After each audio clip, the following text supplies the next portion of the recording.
जय माता दी मित्रों, 3 अक्टूबर से प्रारंभ हुए नवरात्रे, शारदीय नवरात्रे प्रारंभ हो चुके हैं और अब बारी आती है कन्या पूजन की। कुछ लोग पंचमी में करते हैं, कुछ लोग सप्तमी में, कुछ लोग अष्टमी में और कुछ लोग नवमी और दशमी में कन्या पूजन करते हैं, जिसका अपने आप में विशेष महत्व होता है। आज मैं आपको इससे सनातन धर्म डायरीज के माध्यम से बताऊंगी कि आप कन्या पूजन क्यों करते हैं, क्या इसका महत्व है और क्यों हमें कन्या पूजन अवश्य करना चाहिए। हे माता रानी, जो भी इस वीडियो को लाइक करे, शेयर करे, उसको सब्सक्राइब करे, उसको सदैव के लिए आपकी कृपा बनी रहे। हे माता रानी, उनके जीवन में, आप सबके जीवन में सारी खुशियाँ आए, माता रानी की कृपा आप पर बनी रहे। जीवन में सदैव जो भी दिक्कतें हैं, जो भी परेशानियां हैं, माता रानी सब उनको टाल दें और इस नवरात्र से सदैव के लिए आपके ऊपर माता रानी का हाथ रहे और आपके ऊपर माता रानी की कृपा बनी रहे। तो चलिए आपको बताते हैं कन्या पूजन के बारे में। आखिरकार अष्टमी कब है और अष्टमी और नवमी 2 दिन कन्या पूजन बहुत ही महत्व माना जाता है।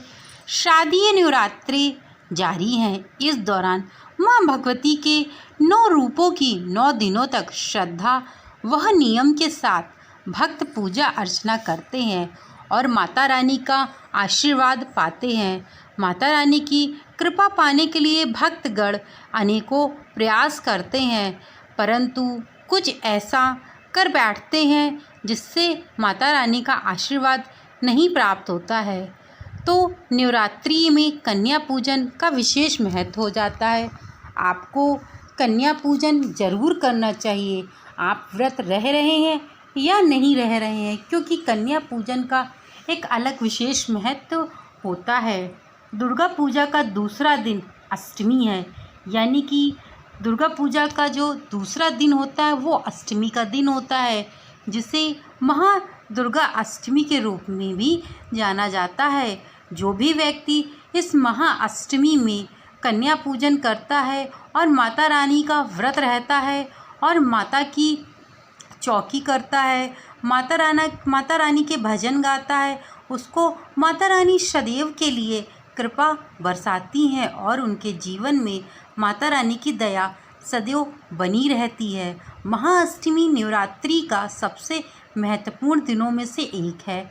आपको बता दें कि महास्नान के साथ महाअष्टमी प्रारंभ होती है। धार्मिक मामलों के जानकार के साथ सप्तमी के समापन ही अष्टमी की पूजा होती है। सिर्फ महासप्तमी पर प्राण प्रतिष्ठा की जाती है माँ दुर्गा की, यानी कि दुर्गा पूजा की जाती है। कब है महाअष्टमी? 10 या 11 अक्टूबर को। आपको बता दें कि अष्टमी तिथि 10 अक्टूबर 2024 दोपहर के 12:31 से प्रारंभ होगी। 11 अक्टूबर 2024 से दोपहर के 12 बजे से रहने वाली है। अष्टमी समापन हो जाएगा। वहीं नवमी तिथि 11 अक्टूबर को दोपहर 12:06 से प्रारंभ होती है। 12 अक्टूबर को सुबह 10:58 तक रहेगी। 10 अक्टूबर को अष्टमी व्रत नहीं रखा जा सकता है। धर्म ग्रंथों में सप्तमी युक्त अष्टमी व्रत निषेध माना गया है। 11 अक्टूबर को दोपहर तक अष्टमी तिथि है, उसके बाद नवमी शुरू हो जाएगी। इस कारण से 2024 में अष्टमी व नवमी एक दिन पड़ रही है। आपको बता दें कि अष्टमी तिथि का प्रारंभ वैसे तो 10 अक्टूबर को हो रहा है, लेकिन इसका जो अंत है वह 11 अक्टूबर को होगा। अष्टमी तिथि का समापन 11 अक्टूबर दोपहर 12 बजे तक होगा। आपको बता दें कि महाअष्टमी के अवसर पर छोटे छोटे कलशों को स्थापित कर माता के 9 शक्ति के रूपों का आवाहन किया जाता है। इस दिन माता के सभी 9 रूपों की पूजा की जाती है। महाअष्टमी के अवसर पर कन्या पूजन, कुमारी पूजन परंपरा है। इस दौरान कुंवारी कन्याओं को माँ दुर्गा का साक्षात रूप माना गया है।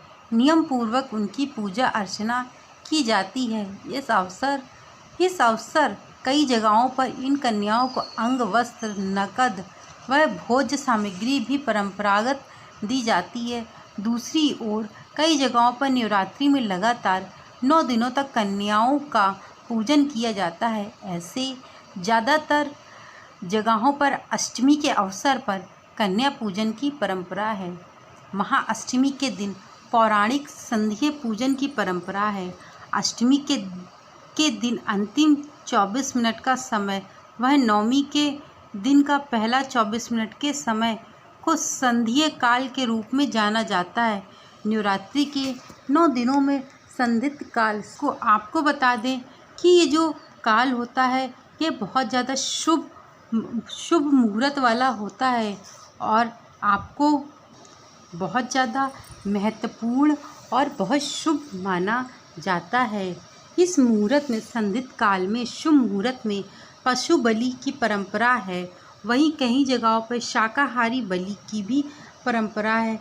इसमें प्रतीक के रूप में हरी सब्जी जैसे नेनुआ सब्जी, ककड़ी, खीरा, केला सहित उपलब्ध के आधार पर बलि दी जाती है। आपको बता दें कि कन्या पूजन का विशेष महत्व हो जाता है।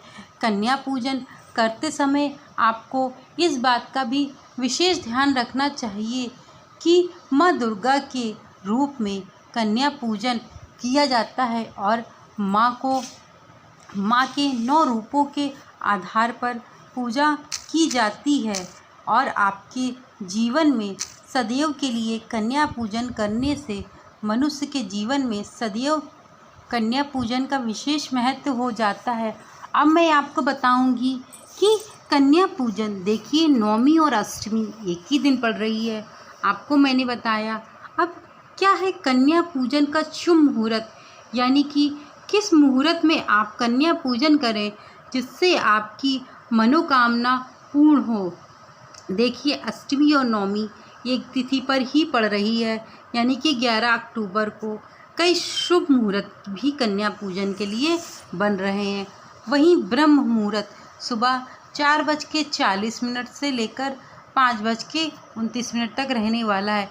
देखिए इसमें बड़ा ही मुश्किल है कि लोग कन्या पूजन कर पाएँ।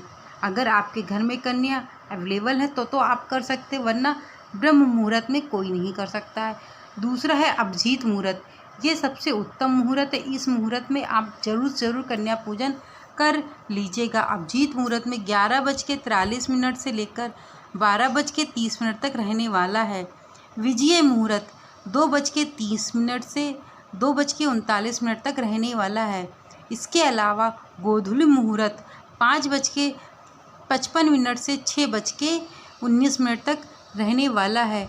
मित्रों, कन्या पूजन का विशेष महत्व होता है। आपको भी अपने घर में कन्या पूजन जरूर करना चाहिए और कन्याओं का आशीर्वाद लेना चाहिए। यदि मेरे द्वारा दी गई यह जानकारी आप लोगों को पसंद आई हो तो चैनल को लाइक, शेयर, सब्सक्राइब करना मत भूलिएगा। Thank you so much video को वॉच करने के लिए।